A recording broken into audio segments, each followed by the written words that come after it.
In an astounding turn of events, the Schluff Muffin's long-lost father has reappeared years after his tragic porta potty incident. The twins, of course, are thrilled to see their dear old dad again. But would it be rude to point out how his skin seems to be rotting and falling off in chunks? Or that his breath smells distinctly like bloated roadkill? Come to think of it, he looks an awful like, well, a zombie. So imagine Wally and Cheyenne's delight when they discover that their friend, Professor Spidell, has developed a special life restoring elixir, the only known cure for zombieism. Hmm. Unfortunately, it seems like there are still some kinks out to work out on that special elixir of life. It cures Dad of his zombieism, only to turn him into a vampire. It would seem that things couldn't get much worse. But when two faces that look suspiciously like giant ants appear in Wally and Cheyenne's bedroom window one night, things take a turn from dismal to dire. Hi, I'm Nova. And I'm Rachel, Welcome to Novel Nostalgia. where we talk about the books that make us nostalgic.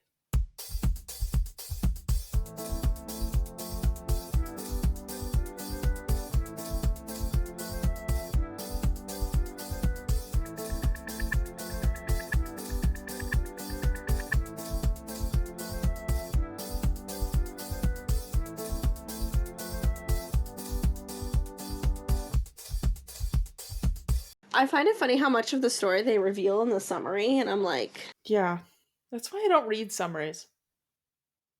well, I'm used to like most summaries don't reveal that much, or it'll be like, here's the first 30 pages of the book in the summary, and then dun dun dun, something's gonna happen, you gotta figure it out, and it's like, hello. And then this one's just like, here you go. We're gonna revive Dad, but he's gonna be a vampire now. Yeah, It's like, oh, okay. I need to look up what this author looks like, honestly. What's the author's name? Dan Greenberg. I just need to know. I need to know if this is a goth. He's published 73 books. Mm-hmm. Yeah. I haven't read anything else of him besides this series. So part of me is wondering, like, if they're just as wild. He's on his third wife. That's how the information you pick out. He's published 73 books. He's on his third wife. Yeah, The important details, obviously. this is what a wild ride looking at this man is. I just want to know if this man is a goth. So, let me see what it says if it has, like, about the author in this thing. Looks like some of his stuff's been turned into books or turned into movies. Oh, really? Yeah. Okay. This author bio is kind of wild in the back of this. What's it say? Okay. It says Dan Greenberg writes the popular Zack Files series for kids and has also written many best-selling books for grown-ups. His 66 books have been translated into 20 languages. To research his writing, Dan has worked with New York firefighters and homicide cops, searched for the Loch Ness Monster, flown upside down in an open cockpit plane, taken part in voodoo ceremonies in Haiti, and disciplined tigers on a Texas ranch. He has not, however, personally encountered any zombies or vampires, at least not yet. Insane. Man's just as wild. I'm obsessed. Alright, I'm not getting answers on if this man's a goth, but for some reason his photo, for his author's photo, is him posing with a tiger. So, one of his best selling books for adults is How to Be a Jewish Mother, a Very Lovely Training Manual. What? Another one is How to Make Yourself Miserable, another vital training manual. And How to Avoid Love and Marriage, which he wrote with one of his wives. What the They're heck? all satirical, they're supposed to be satirical self-help books. Okay. Wild. Yeah. His first wife was a film director and author. They divorced amicably. His second wife, he married in 1980. They remained married for 15 years and divorced in 1989. And he has a son with her. In one of his series, was named after his son, and now he's got a third wife Okay. who's also a children's book author. This man's just living his life out here. Oh, he's picked up small acting roles in several of the films he has written. Okay. Well, I'm glad I looked this up. This guy's just living the life. Yeah, literally. I don't know why, like, the only information I get about him besides having published 73 books is that he's on his third wife. Like, those are the only two Right? details for him. Oh my god. Don't know why. Interesting. Interesting. Yeah, love it, but Wild. also, Right? Like, okay. Apparently that was the necessary to know information. mhm. All I wanted to know is if this man was a goth, and Google said, you don't get to know. He's been divorced. Google said all you get to know is that he's wild and he has had a lot of wives. Yeah. Like, three's not that many when you're like 70 in your 70s, but like, also, Yeah, that's still true. wild. Right? Okay. So it starts out with Wally and Cheyenne looking up zombies and that there are no cures for zombies. And they're like, damn. Okay. So they introduce Edgar to their dad, Mm-hmm. and not dad, Edgar says that he made a cure for zombies. And they're like, Amazing. what? And so he says he has an elixir of life that he used on Shirley. She died from a spider bite. And they kind of like look at Shirley, and he's like, well, yeah, she's now a Spider Woman, but she's at least alive. Because the spider bite made her Spider Woman. Okay. So they bring in Zombie Dad, whose name is Sheldon, who absolutely terrifies Shirley at first. Okay. It's this giant ass spider, and she's like, oh my god, it's a zombie. Losing her shit. It's fine. Insane. So Edgar says he's going to give Sheldon the elixir. Sheldon's the name of their dad? Yes. Okay. Sheldon gnaws on a table leg at dinner because he hasn't been changed yet. He's just, under the table, chewing on the table leg. Okay. After dinner, he tries to help clean up, but he drops everything and ends up falling on the table. So they're like, never mind, you can just go sit. Okay. So the elixir is ready. They pour the elixir down his throat, and he just kind of lies there. Sheldon ends up waking up and talks, like actually talks, like not mumbling syllables and stuff. Nice. He still doesn't have a pulse, but his skin is regrowing. Okay. And as Edgar is looking at it, he finds that he's got inch-long fangs in his mouth and now wings on his back. Okay. And Sheldon is like, I want some blood. Mm. Edgar's like, well, he's not a zombie, but he's a vampire. And the kids are like, God damn it, we're still orphans. Oh, jeez. Okay. They're like, we went from one dead thing to another dead thing. So the ant babies are wasting away because they don't have enough snot and foot stink Mm-hmm. to, keep them alive. So the aunts Yeah. are worried. So Sheldon just wants human blood, which is making his kids nervous. And Wally says that they should take garlic and a cross to bed. Great. Great. What? The kids admit to their dad they're a little scared, but they lie about how much they are scared. When they head to bed, they lock the bedroom door, which Sheldon hears, and it hurts his feelings. I mean, it be what it does, you know? Right? Like, you could just, drain them and they could be dead in the morning. Like, they don't want that. They want to live. Yeah, I wouldn't want to die either, to be honest. Right? No, thank you. So Edgar cuts himself while shaving, and Sheldon is upon it, like, immediately and begins Okay. licking the blood off of his neck. Okay. So Edgar tells the kids that Sheldon cannot be in the house while they are sleeping anymore, and he gets banned to the garage. All right. So while they're sleeping, he has to be in the garage. So Hetty and Dagmar go to a medical shop to ask about viruses. And they end up getting a 1918 Spanish flu virus and atomizer dispensers.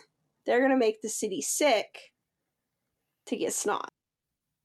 Okay. So Sheldon unlocks the house with his tongue. Like, that's one thing he can do. He can stick his tongue in a lock and unlock the mechanism. Okay. So he's supposed to be in the garage, and he's like, I'm gonna go in the house. So he goes and he unlocks the house door and goes inside. He goes to see his kids and almost bites them, but doesn't. He goes and sees Edgar and Shirley and has the same thing. Like, oh, I could eat them, but then doesn't. So then he takes Edgar's lab coat and name tag and goes down to the ER because he's a doctor, so he's like, oh, I'll just take his, stuff. So Sheldon lies about needing blood for surgeries he's about to do. And they're like, what surgeries are on your thing? And he's like, there's a major car accident a few blocks away. We need to get prepared. Okay. There's no car accident. So he gets the blood and he gets into the blood room and he eats a blood bag. He takes one of the blood bags out and he's like eating it. And the nurse he tricked comes in and sees him. Nice. Just out here munching on a blood bag. Like it's like a little Capri Sun. Yeah, right? He's just like, put a little straw in it and just slurp. Standing there in the Yeah. corner, slurping the blood out of the bag, There you go. So Hortense ends up calling Shirley about why they haven't adopted children yet, because Edgar and Shirley went to the Jolly Days to look at kids. And Shirley's like, oh my god, I need children. So she threatens Edgar that she needs children or she's going to have them with him and end up eating him. Okay. She's like, dude, we gotta adopt now or I'm gonna eat you. And she's like, I really don't want to do that, but like at this point I can't. That's my instinct now. Okay. So Wally offers himself and Cheyenne to be adopted by them. Sheldon is offended and he's like, no, I won't allow it. Don't know how, because, he's dead. What are they going to do? Tell him no. Tell him, hi, I am a vampire. I'm here in court to get custody of my kids. I'm dead. Imagine. I drowned in a porta potty. Like, honestly, if you drowned in a porta potty, you shouldn't be allowed to have kids. Like, just, Right? like, how did you make that happen? You know what I mean? Yeah, seriously. Like, you should not be allowed anywhere near children. Right?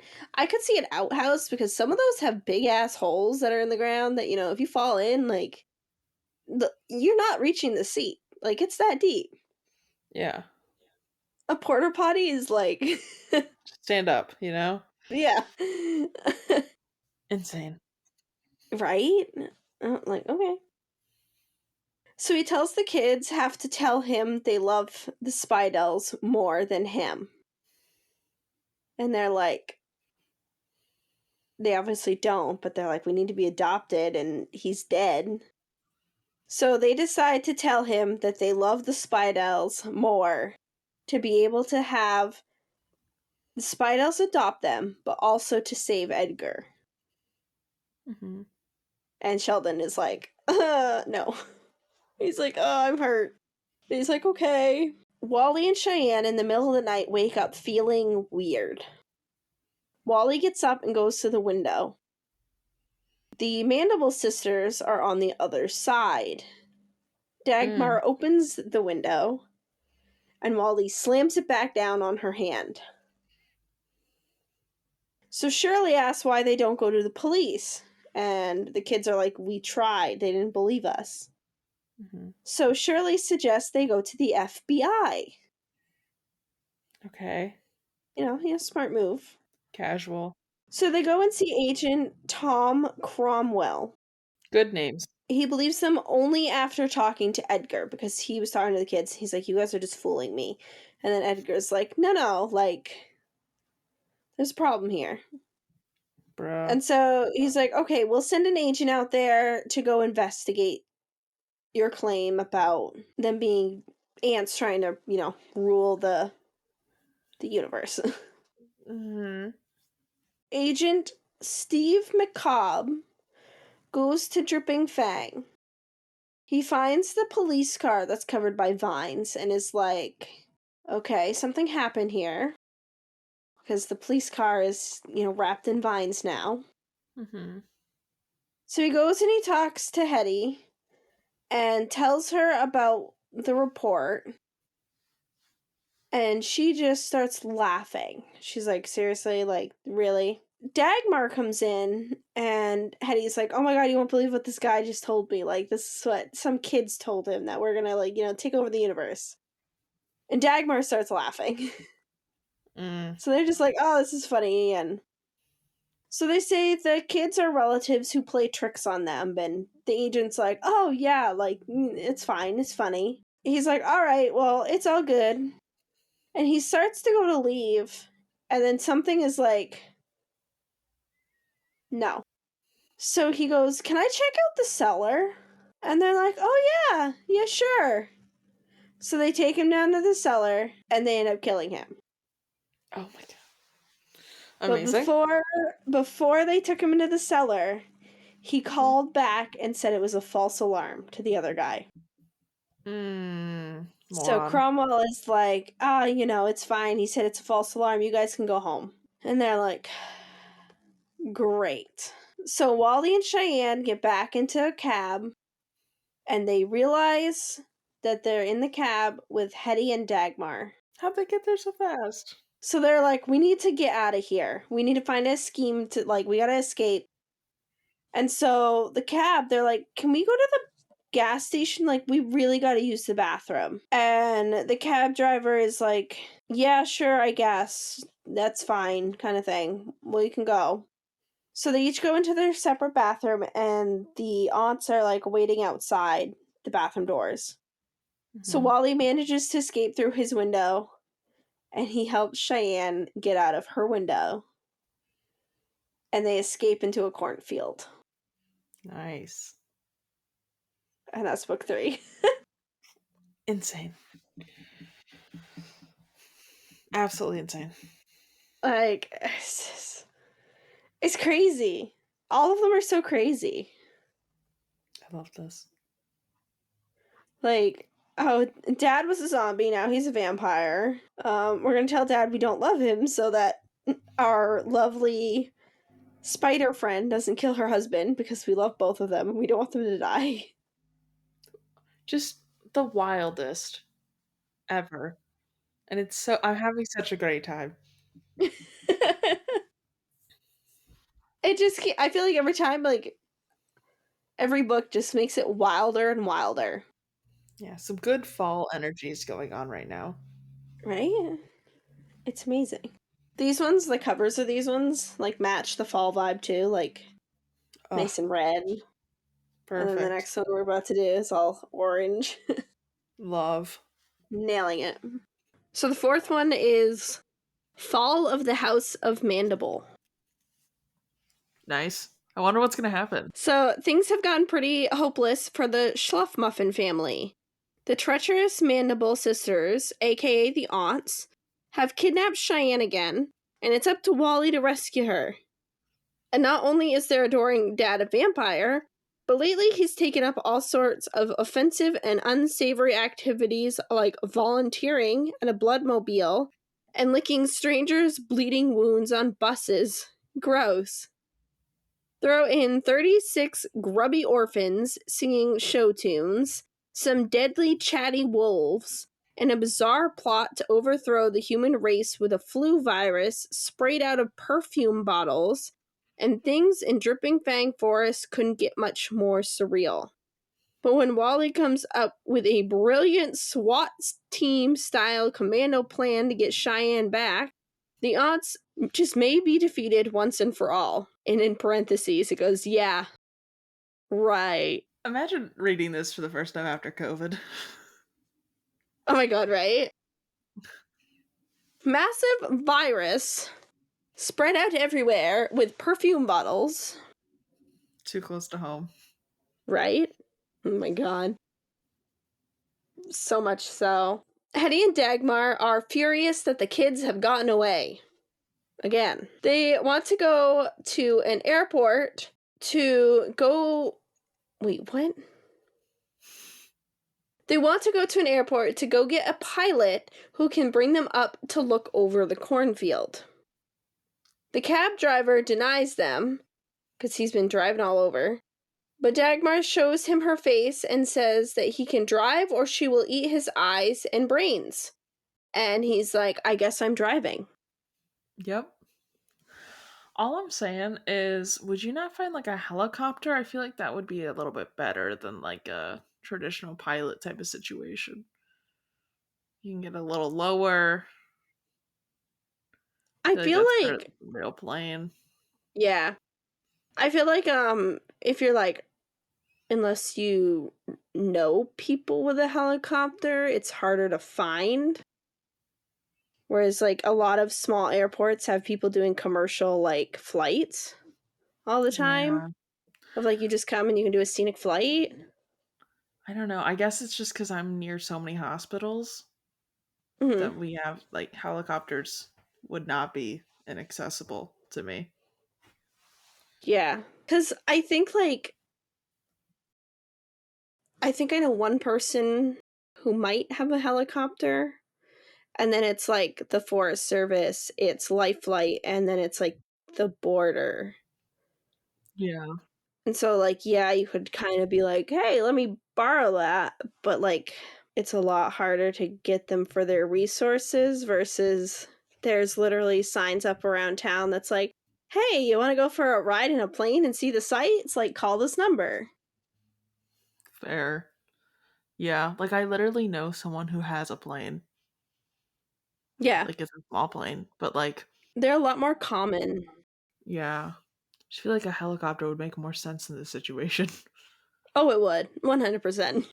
Yeah. But gotta do what you gotta do, I guess. So Wally is being very negative about everything. The aunt's dad being a zombie, everything. He is just negative, negative, negative. It's not his dad's not even a zombie anymore.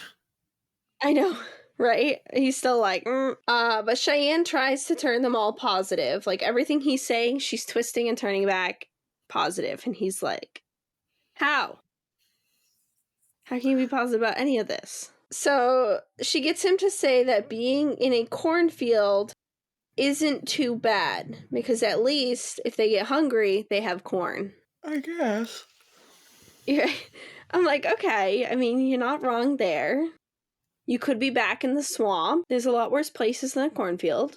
Who eats cold corn though? If you're hungry enough, I guess. I guess. I mean, it's not like it's toxic, but it's just kind of gross. Yeah, right? But I mean, if you're out there for days and you're starving, it probably tastes pretty good at that point. At least it's edible. It's not like a potato that's raw. Because, like, you can't eat that. Yeah, exactly. Yeah. See, there's the positive of it. There you go. Could be worse. Could be worse. So, a pilot named Andy agrees to take Hetty and Dagmar up. He gives them parachutes and headgear. So they basically are like, we're gonna go skydiving. Amazing. So he asks if they're wearing masks, and they say yes, that they were burnt in a fire. Like their like human face is they're like, oh, it's a mask, like we were burnt, it's fine. Okay. So they see the kids in the cornfield and they jump out of the plane. Okay. I To guess. parachute down to them. Oh, okay. Surprise, Shuddy! How good of eyesight do they have to have? Probably pretty good. Yeah, to be able to see kids from that far up. I gotta look at this up.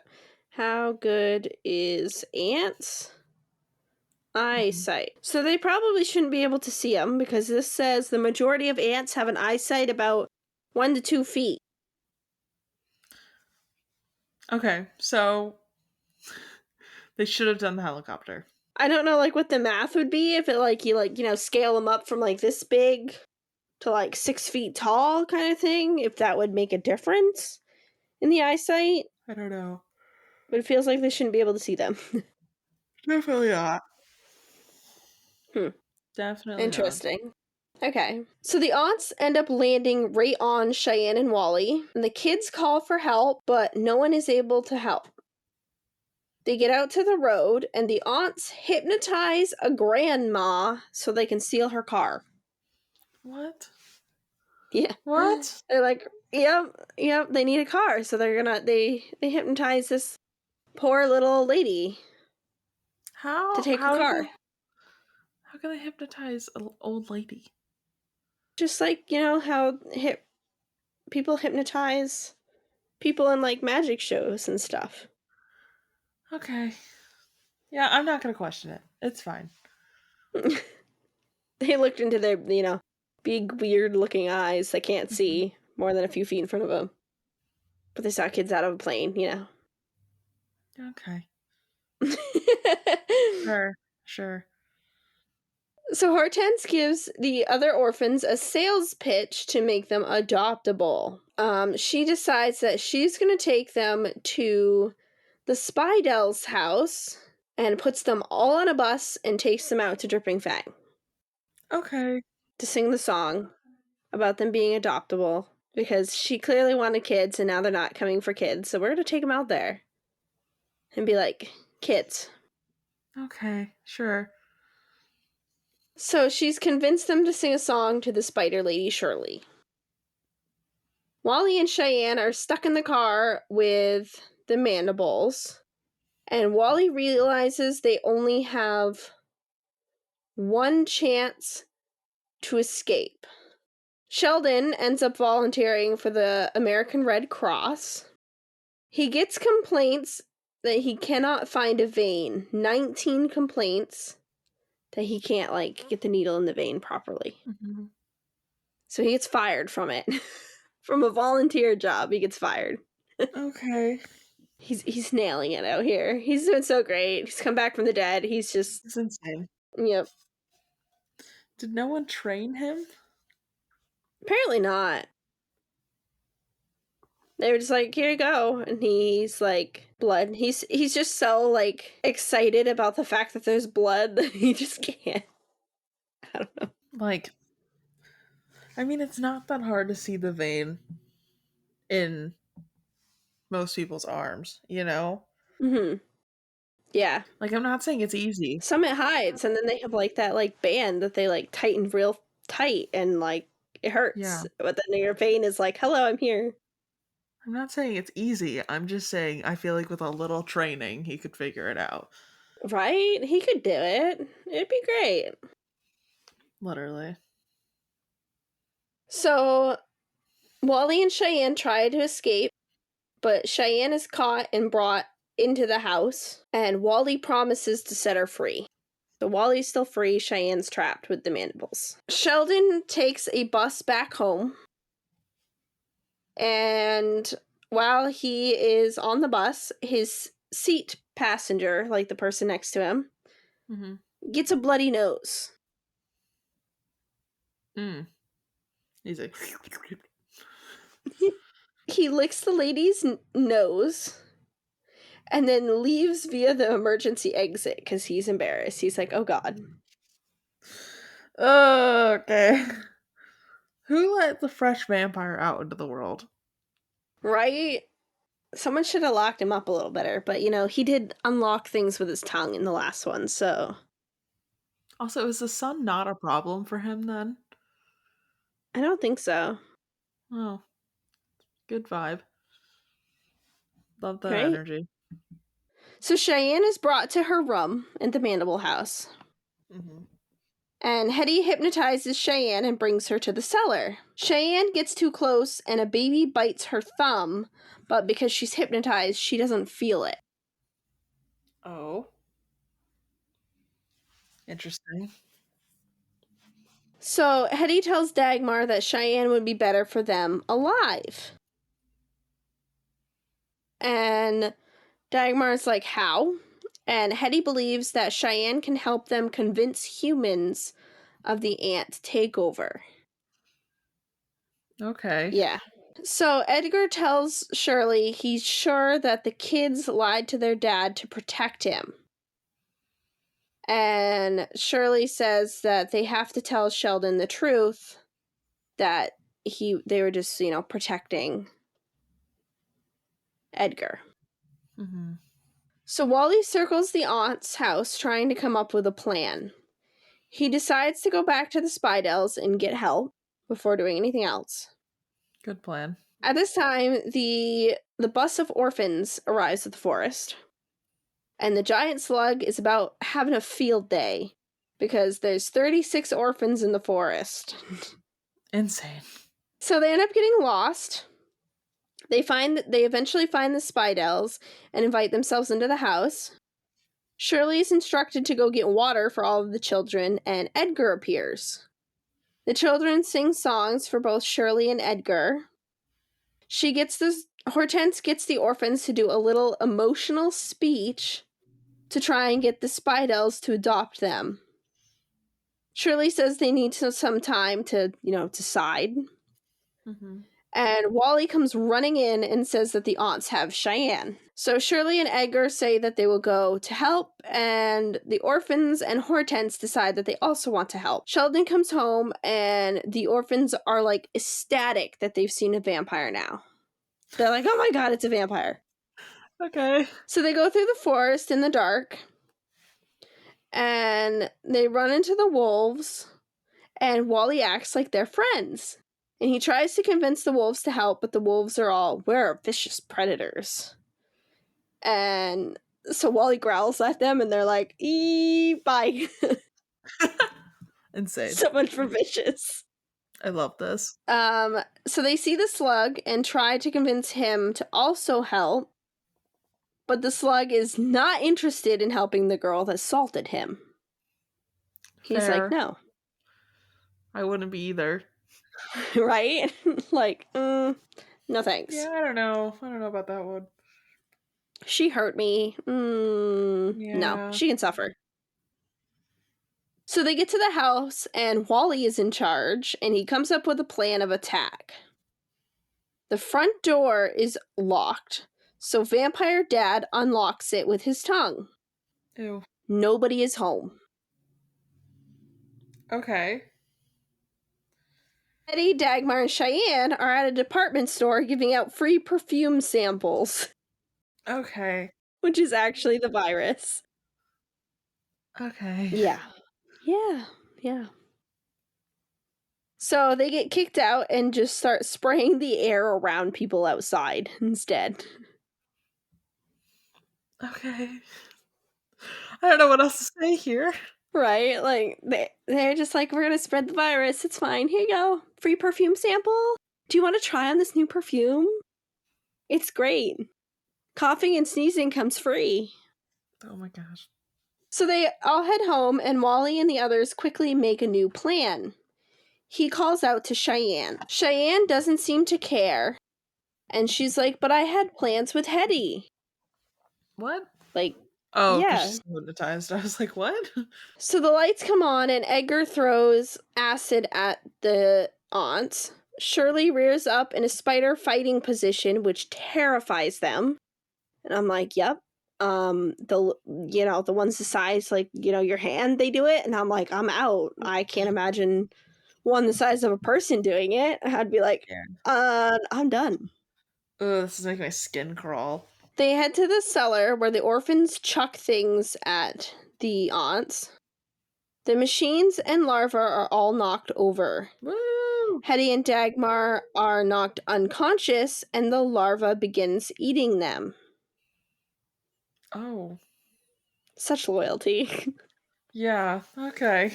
So a bunch of gas is also knocked over and ignited by the furnace, which lights all the babies on fire. Okay. Everybody runs out of the house. When they're all running out of the house, they don't notice that something large leaves the fire through an air vent. The house is completely on fire. It gets struck by lightning, and it ends up completely collapsing. And so Wally recognizes that Cheyenne now has Stockholm Syndrome from this whole ordeal.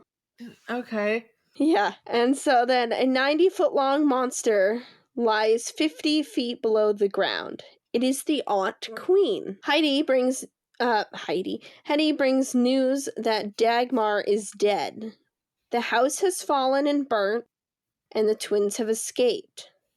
She tells the queen she hypnotized Cheyenne so she could be useful, and the queen agrees, but declares that Wally must die. Dang. There you go. That's the fourth What a, one. what a book. What a book. They're so wild. I love this. And I love how, like, the more characters, like, we keep getting introduced to, like, it keeps, like, showing us stuff with them, too. Mm-hmm. Like, now we're seeing not just the twins, but, like, oh, Hortense and all the orphans, what they're up to. Mm-hmm. Shirley and, them. I'm like, it's just too good. I know. It's I too had good. a great time. This is very good. It's so good. Wild ride. They're Wild so much ride. fun, though. They're so fun. Yeah. So I guess in 2 weeks we'll have even more of this to cover with you all. Yes. I'm More excited. wild craziness. It's coming. I love it. All right, we'll catch you all in 2 weeks. If you want to find us, we are at Novel Nostalgia Pod on most things, or you can visit our website at novelnostalgiapod.com. Bye. Bye.